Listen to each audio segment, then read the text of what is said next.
भगवान की जय, बोल विष्णु भगवान की जय, बोल पार्वती माता की जय, बोल लक्ष्मी माता की जय, बोल गणेश भगवान की जय।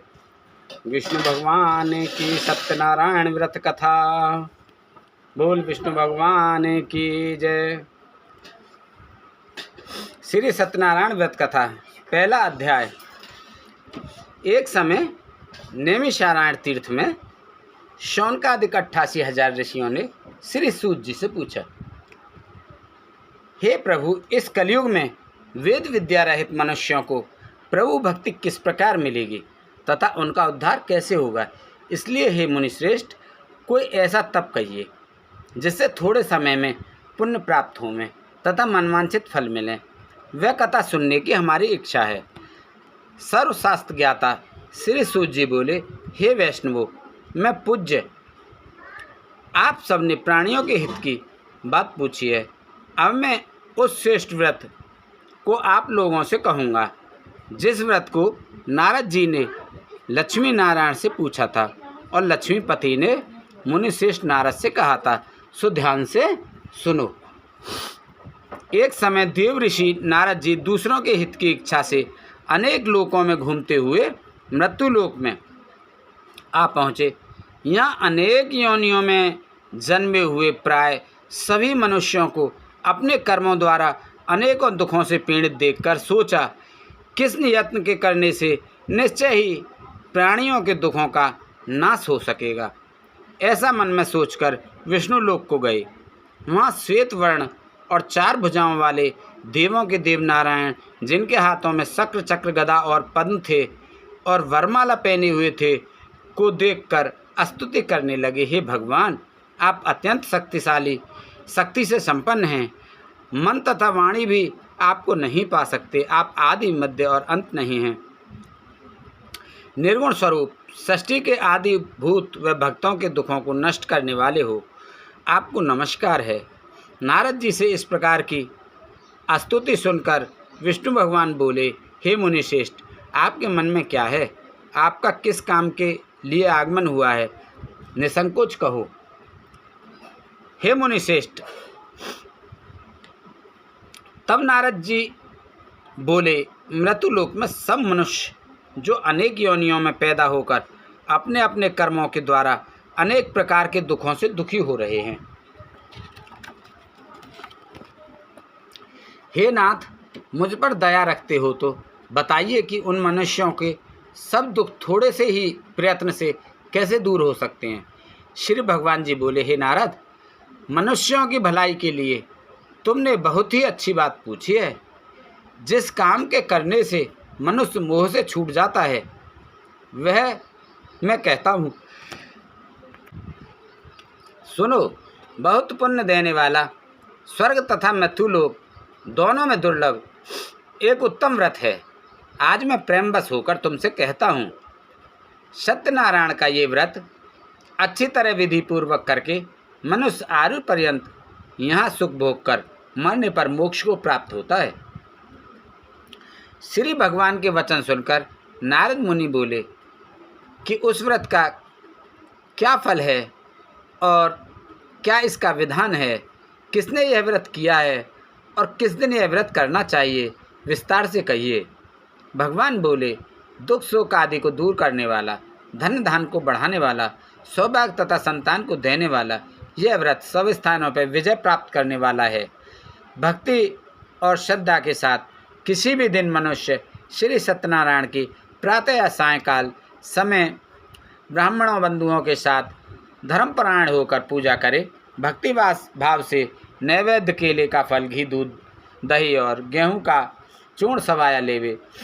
गेहूं के अभाव में साठी का चूर्ण, शक्कर तथा गुड़ ले और सब भक्षण योग्य पदार्थ जमा करके भगवान को अर्पण कर देवे तथा बंधुओं सहित ब्राह्मणों को भोजन करावे।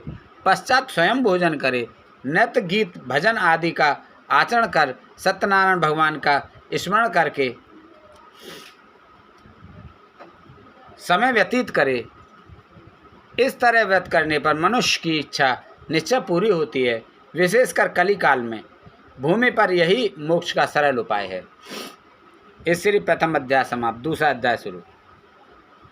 सूत जी बोले, हे ऋषियों, जिसने पहले समय में इस व्रत को किया है उसका इतिहास कहता हूँ, ध्यान से सुनो। सुंदर काशीपुरी नगरी में एक अत्यंत निर्धन ब्राह्मण रहता था। वह भूख और प्यास से बेचैन हुआ नित्य पृथ्वी पर घूमता था। ब्राह्मणों से प्रेम करने वाले भगवान ने ब्राह्मण को दुखी देखकर बूढ़े ब्राह्मण का रूप धर उसके पास जा आदर के साथ पूछा, हे विप्र, नित्य दुखी हुआ पृथ्वी पर क्यों घूमता है?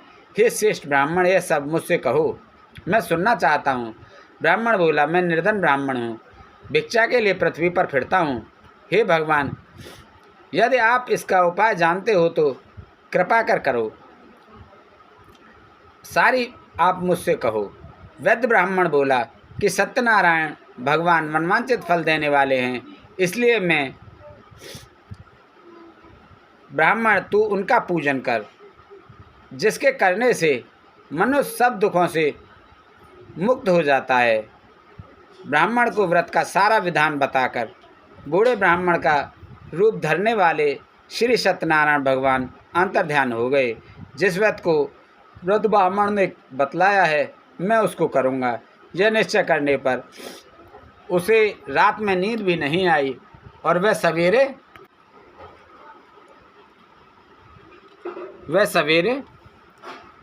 उठ सत्यनारायण के व्रत का निश्चय कर भिक्षा के लिए चला। उसको भिक्षा में बहुत धन मिला, जिससे बंधु बांधवों के साथ उसने सत्यनारायण का व्रत किया। इसके करने से वह ब्राह्मण सब दुखों से छूटकर अनेक प्रकार की संपत्तियों से युक्त हुआ। उस समय से वह ब्राह्मण हर मास व्रत करने लगा।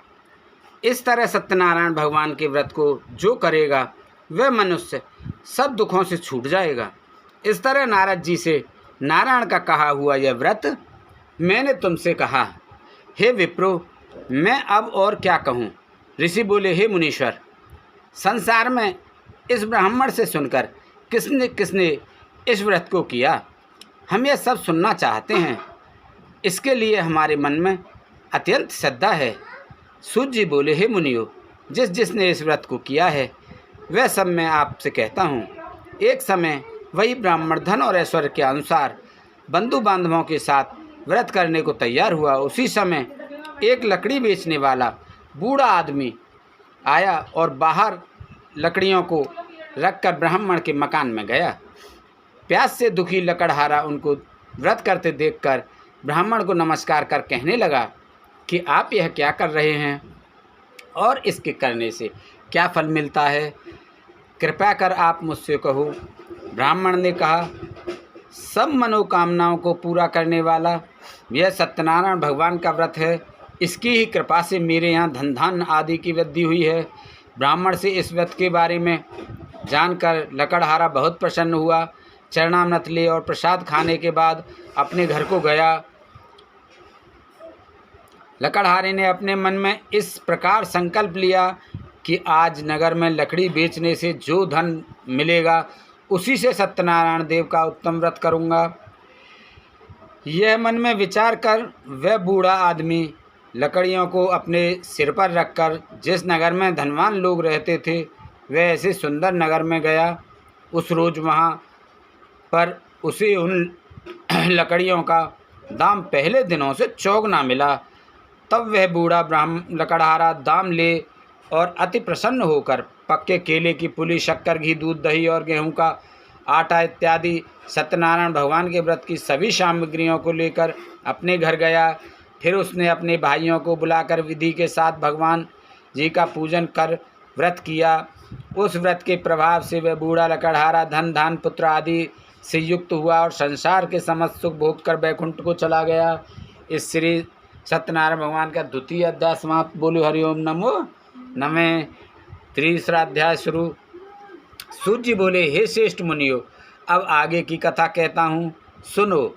पहले समय में उल्कामुख नाम का एक राजा था। वह सत्यवक्ता और जितेंद्रिय था। प्रतिदिन देव स्थानों पर जाता तथा गरीबों को धन देकर उनके कष्ट दूर करता था। उसकी पत्नी कमल के समान मुख वाली और सती साध्वी थी। भद्रशिला नदी के तट पर उन दोनों ने श्री सत्यनारायण का व्रत किया। उस समय वहाँ एक साधु वैश्य आया। उसके पास व्यापार के लिए बहुत सा धन था। वह नाव को किनारे पर ठहरा कर राजा के पास आ गया और राजा को व्रत करते हुए देखकर विनय के साथ पूछने लगा, हे राजन, भक्ति युक्त चित्त से यह आप क्या कर रहे हैं? मेरी सुनने की इच्छा है, सो आप यह मुझे बताइए। राजा बोला, हे साधु, अपने बांधवों के साथ पुत्रादि की प्राप्ति के लिए यह महाशक्तिमान सत्यनारायण भगवान का व्रत व पूजन किया जा रहा है। राजा के वचन सुनकर साधु आदर से बोला, हे राजन, मुझसे इसका सब विधान कहो, मैं भी आपके कथनानुसार इस व्रत को करूँगा। मेरे भी कोई संतान नहीं है और इससे निश्चय ही होगी।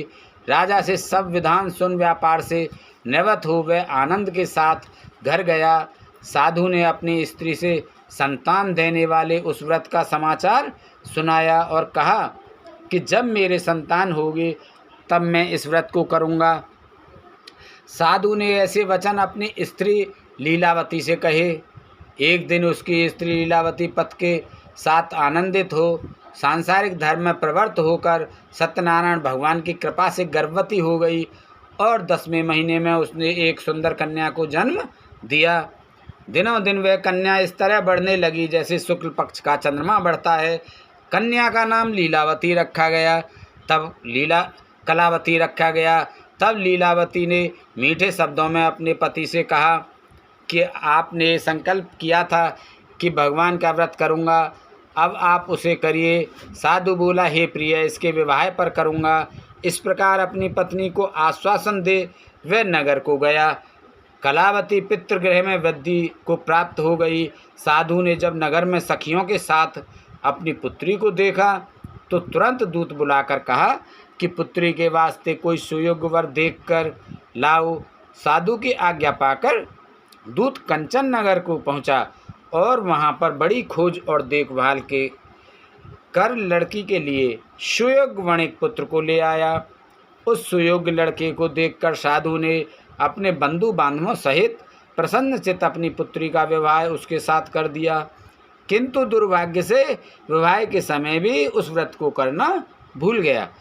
तब भी श्री भगवान क्रोधित हो गए और श्राप दिया कि तुम्हें दारुण दुख प्राप्त होगा। अपने कार्य में कुशल साधु बनिया जमाता सहित समुद्र के समीप स्थित रतनपुर नगर में गया और वहां दोनों ससुर जमाई चंद्रकेतु राजा के उस नगर में व्यापार करने लगे। एक रोज भगवान सत्यनारायण की माया से प्रेरित कोई चोर राजा का धन चुराकर भागा जा रहा था, किंतु राजा के दूतों को आता देखकर चोर ने घबराकर भागते हुए राजा के धन को वहीं चुपचाप रख दिया जहां वो ससुर जमाई ठहरे हुए थे। जब दूतों ने उसे उस साधु के वैश्य के पास राजा के धन को रखा देखा तो वे दोनों को बांध कर ले गए और प्रसन्नता से दौड़ते हुए राजा के समीप जाकर बोले, यह दो चोर हम पकड़ कर लाए हैं, कृपया आज्ञा दें। तब राजा की आज्ञा से उनको कठोर कारावास में डाल दिया और उनका सब धन छीन लिया। सत्यनारायण भगवान के श्राप के द्वारा उनकी पत्नी भी घर पर बहुत दुखी हुई और घर पर जो धन रखा था चोर चुरा कर ले गए। शरीर व मानसिक पीड़ा तथा भूख प्यास से अति दुखित हो अन्न की चिंता में कलावती एक ब्राह्मण के घर गई। वहाँ उसने सत्यनारायण भगवान का व्रत होते देखा, फिर कथा सुनी तथा प्रसाद ग्रहण कर रात को घर आई। माता ने कलावती से कहा, हे पुत्री, अब तक कहाँ रही? वह तेरे मन में क्या है? कलावती बोली, हे माता, एक ब्राह्मण के घर श्री सत्यनारायण भगवान का व्रत देखा है। कन्या के वचन सुनकर लीलावती भगवान के पूजन की तैयारी करने लगी। लीलावती ने परिवार और बंधुओं सहित श्री सत्यनारायण भगवान का पूजन किया और वर मांगा कि मेरे पति और दामाद शीघ्र घर आ जावें। साथ ही प्रार्थना की कि हम सब का अपराध क्षमा करो। सत्यनारायण भगवान इस व्रत से संतुष्ट हो गए और राजा चंद्रकेतु को स्वप्न में दर्शन देकर कहा, हे राजन, दोनों वैश्यों को प्रातः ही छोड़ दो और उनका सब धन जो तुमने ग्रहण किया है दे दो, नहीं तो मैं तेरा धन धान्य राजपुत्र आदि सब नष्ट कर दूंगा। राजा से ऐसे वचन कहकर भगवान अंतर्ध्यान हो गए। प्रातःकाल राजा चंद्रकेतु ने सभा में अपना स्वप्न सुनाया। फिर दोनों वणिक पुत्रों को कैद से मुक्त कर सभा में बुलाया। दोनों ने आते ही राजा को नमस्कार किया। राजा मीठे वचनों से बोला, हे महान भावो, भावी वस्तु में ऐसा कठिन दुख प्राप्त हुआ है, अब तुम्हें कोई भय नहीं। ऐसा कहकर राजा ने उनको नए नए वस्त्राभूषण पहनाए तथा उनका जितना धन लिया था उससे दुगना धन देकर आदर सहित विदा किया। दोनों वैश्य अपने घर को चल दिए। इसलिए तीसरा अध्याय समाप्त। बोले हरिओम नमो नमः। चौथा अध्याय। सूत जी बोले, वैश्य ने मंगलचार करके यात्रा आरंभ की और अपने नगर को चला। उनके थोड़ी दूर निकलने पर दंडी वेशधारी सत्यनारायण ने उनसे पूछा, हे साधु, तेरी नाम में क्या है? अभिमानी वणिक हंसता हुआ बोला, हे दंडी, आप क्यों पूछते हो? क्या धन लेने की इच्छा है? मेरी नाम में तो बेल पत्ते आदि भरे हुए हैं। वैश्य का कठोर वचन सुनकर भगवान के ने कहा, तुम्हारा वचन सत्य हो। दंडी ऐसा कहकर वहाँ से कुछ दूर जाकर बैठ गए। समुद्र के किनारे बैठे हुए दंडी के जाने पर वैश्य ने नित्य क्रिया करने के बाद नाव को ऊंची उठा देखकर अचंबा किया और नाव में बेल पत्ते आदि देखकर मूर्छित होकर जमीन पर गिर पड़ा। फिर मूर्छा खुलने पर अत्यंत शोक प्रकट करने लगा। तब उसका दामाद बोला कि आप शोक ना करें, यह दंडी का श्राप है, अतः उनकी शरण में चलना चाहिए, तभी हमारी मनोकामना पूरी होगी। दामाद के वचन सुनकर साधु वणिक दंडी के पास पहुंचा और अत्यंत भक्ति भाव से नमस्कार करके बोला, हे भगवान, आपकी माया से मोहित ब्रह्मा आदि भी आपके रूप को नहीं जानते, तब मैं अज्ञानी कैसे जान सकता हूँ? आप प्रसन्न होइए, मैं सामर्थ्य के अनुसार आपकी पूजा करूँगा। मेरी रक्षा करो और पहले के समान नौका में धन भर दो। उसके भक्ति युक्त वचन सुनकर भगवान प्रसन्न हो उसकी इच्छा अनुसार वर देकर अंतर्ध्यान हो गए। तब उन्होंने नाव पर आकर देखा कि नाव धन से परिपूर्ण है। फिर वह भगवान सत्यनारायण का पूजन कर साथियों सहित अपने नगर को चला। जब अपने नगर के निकट पहुंचा तब दूत को घर भेजा। दूत ने साधु के घर जा उसकी स्त्री को नमस्कार कर कहा कि साधु अपने दामाद सहित इस नगर के समीप आ गए हैं। ऐसा वचन सुन साधु की स्त्री ने बड़े हर्ष के साथ सत्यदेव का पूजन कर पुत्री से कहा, मैं अपने पति के दर्शन को जाती हूँ, तू कार्य पूर्ण कर शीघ्र आना। माता के ऐसे वचन सुनकर कलावती प्रसाद छोड़कर पति के पास गई। प्रसाद की अविज्ञा के कारण सत्यदेव ने रुष्ट हो उसके पति को नाव सहित पानी में डुबो दिया। कलावती अपने पति को न देखकर रोती हुई जमीन पर गिर गई। इस तरह नौका को डूबा हुआ देख तथा कन्या को रोता देख साधु दुखित हो बोला, हे प्रभु, मुझसे या मेरे परिवार से जो भूल हुई है उसे क्षमा करो। उसके दीन वचन सुनकर सत्यदेव प्रसन्न हो गए और आकाशवाणी हुई, हे साधु, तेरी कन्या मेरे प्रसाद को छोड़कर आई है, इसलिए इसका पति अदस्य हुआ है। यदि वह घर जाकर प्रसाद खाकर लौटे तो इसे पति अवश्य मिलेगा। ऐसी आकाशवाणी सुनकर कलावती ने घर पहुंचकर प्रसाद खाया, फिर आकर पति के दर्शन किए। तत्पश्चात साधु ने बंधु बांधवों सहित सत्यदेव का विधि पूर्वक पूजन किया। उस दिन से वह प्रत्येक पूर्णिमा को सत्यनारायण भगवान का पूजन एवं कथा करने लगा। इस प्रकार वह इस लोक का सुख भोग कर अंत में स्वर्ग लोक को गया। श्री चतुर्थ अध्याय समाप्त। बोलो हरिओम नमो नमः। पांचवा अध्याय। सूत जी बोले, हे ऋषियों, मैं और भी कथा कहता हूँ, सुनो। प्रजापालन में लीन तुंगजदुत नाम का एक राजा था। उसने भी भगवान का प्रसाद त्याग कर बहुत दुख पाया। एक समय वन में जाकर वन्य जीव पशुओं को मारकर बड़े के पेड़ के नीचे आया। वहाँ उसने ग्वालों को भक्ति भाव से बांधवों सहित सत्यनारायण जी का पूजन करते देखा। राजा देखकर भी अभिमानवश वहाँ नहीं गया और न नमस्कार ही किया। जब ग्वालों ने भगवान का प्रसाद उसके सामने रखा तो वह प्रसाद को त्याग कर अपनी सुंदर नगरी को चला। वहाँ उसने अपना सब कुछ नष्ट पाया तो वह जान गया कि यह सब भगवान ने किया है। तब वह विश्वास कर ग्वालों के समीप गया और विधि पूर्वक पूजन कर प्रसाद खाया तो सत्यदेव की कृपा से पहले जैसा था वैसा ही हो गया। फिर दीर्घ काल तक सुख भोग कर मरने पर स्वर्गलोक को गया। जो मनुष्य इस परम दुर्लभ व्रत को करेगा, भगवान की कृपा से उसे धन धान्य की प्राप्ति होती है तथा सब मनोरथ पूर्ण होकर अंत में वैकुंठ धाम को जाता है। जिन्होंने पहले इस व्रत को किया, अब उनके दूसरे जन्म की कथा सुनो। वृद्ध शतानंद ब्राह्मण ने सुदामा का जन्म लेकर मोक्ष को पाया। उल्कामुख नाम का राजा दशरथ होकर वैकुंठ को प्राप्त हुआ। साधु नाम के वैश्य ने मोरध्वज ध्वज बनकर अपने पुत्र को आरे से चीरकर मोक्ष को प्राप्त किया।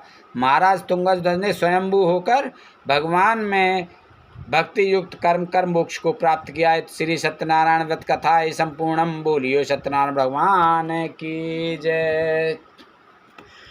श्री सत्यनारायण जी की आरती। ओम जय लक्ष्मी रमणा स्वामी, जय लक्ष्मी रमणा। सत्यनारायण स्वामी जन पातक हरणा। ओम जय लक्ष्मी रमणा। रत्न जड़ित सिंहासन अद्भुत छविराज, स्वामी अद्भुत छविराज। नारद करत निराजन, नारद करत निराजन, घंटा ध्वनि बाज। ओम जय लक्ष्मी रमणा। प्रगट भये कलि कारण, तुझको दरस दियो, स्वामी तुझको दरस दियो।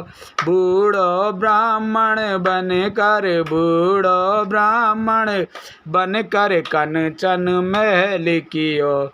ओम जय लक्ष्मी रमणा।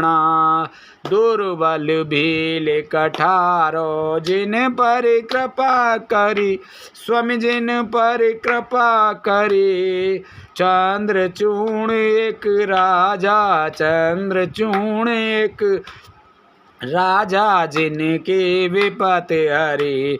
ओम जय लक्ष्मी रमणा। वैस मनोरथ पायो, सेदा तज दीनी, प्रभु सेदा तज दीनी। सो फल भोगो प्रभु जी, सो फल भोग्यो प्रभु जी, फिर अस्तुत कीनी। ओम जय लक्ष्मी रमणा। भाव भक्ति के कारण छिन छिन रूप धरो, स्वामी छिन छिन रूप धरो। सदा धारण कीने, सदा धारण कीने, तिनको काज सरो। ओम जय लक्ष्मी रमणा। ग्वाल बाल संग राजा, वन में भक्ति करे, स्वामी वन में भक्ति करे। मन वांछित फल दीनो, मन वांछित फल दीनो, दीन दयाल हरि। ओम जय लक्ष्मी रमणा। चढ़त प्रसाद सवायो, कदली फल मेवा, स्वामी कदली फल मेवा। धूप दीप तुलसी से, धूप दीप तुलसी से, राजी सत्य देवा। ओम जय लक्ष्मी रमणा। श्री सत्यनारायण जी की आरती। जो कोई नर गावे प्रभु, जो कोई नर गावे। कहत शिवानंद स्वामी भजत हरि हरि, स्वामी मन वांछित फल पावे। ओम जय लक्ष्मी रमणा। जय लक्ष्मी रमणा। ओम जय लक्ष्मी रमणा। स्वामी जय लक्ष्मी रमणा। सत्यनारायण स्वामी, सत्यनारायण स्वामी जन पातक हरणा। ओम जय लक्ष्मी रमणा। बोल सत्यनारायण स्वामी की जय। बोल विष्णु भगवान की जय।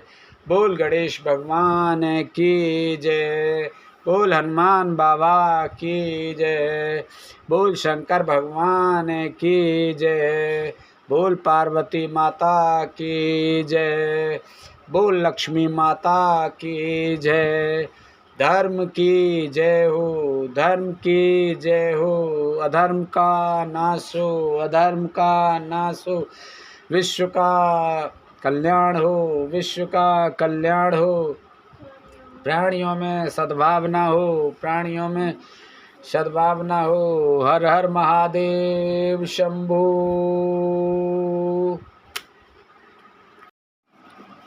बोलो रामचंद्र भगवान की जय। राम भगवान की आरती। भय प्रगटे कृपाला दीन दयाला, कौशल्या हितकारी। हर्षित में तारी मुन मनिहारी, अद्भुत रूप निहारी। लोचन अभिरामा तन घन श्यामा, निज आयुध भुजचारी। भूषण मनमाला नयन विशाला, शोभा सिंध करारी। कह दो कर जोरी अस्तुत तोरी, कि विधि करूं अनंता। माया गुण ज्ञानातीत अमाना, वेद पुराण भनंता। करुणा सुख सागर सब गुण आगर, जिहि गावै सुत संता। सो मम हित लागे जन अनुरागे, भयो प्रगट श्रीकंता। ब्रह्मांड निकाया निर्मित माया, रोम रोम प्रतिवेद कहे। ममोर शोभासे यह उपहासे, सुनत धीर मत थिर न रहे। उपजा जब ज्ञाना प्रभु मुस्काना, चरित बहुत विध कीन चहे। कहीं कथा सुहाई मात भुजाई, जय प्रकार सुत प्रेम लहे। माता पुनि बोली सो मत डोली, तजौ तात यह रूपा। कीजे शिशु लीला अति प्रियशीला, यह सुख परम अनूपा। सुन बचन सुजाना रोदन ठाना, हुई बालक सुर भूपा। यह चरित जगावै हर पद पावै, ते न परई भवकूपा। भय प्रगट कृपाला दीन दयाला, कौशल्या हितकारी। हर्षित में तारे मुनि मनिहारी, अद्भुत रूप विचारी। बोल राम भगवान की जय।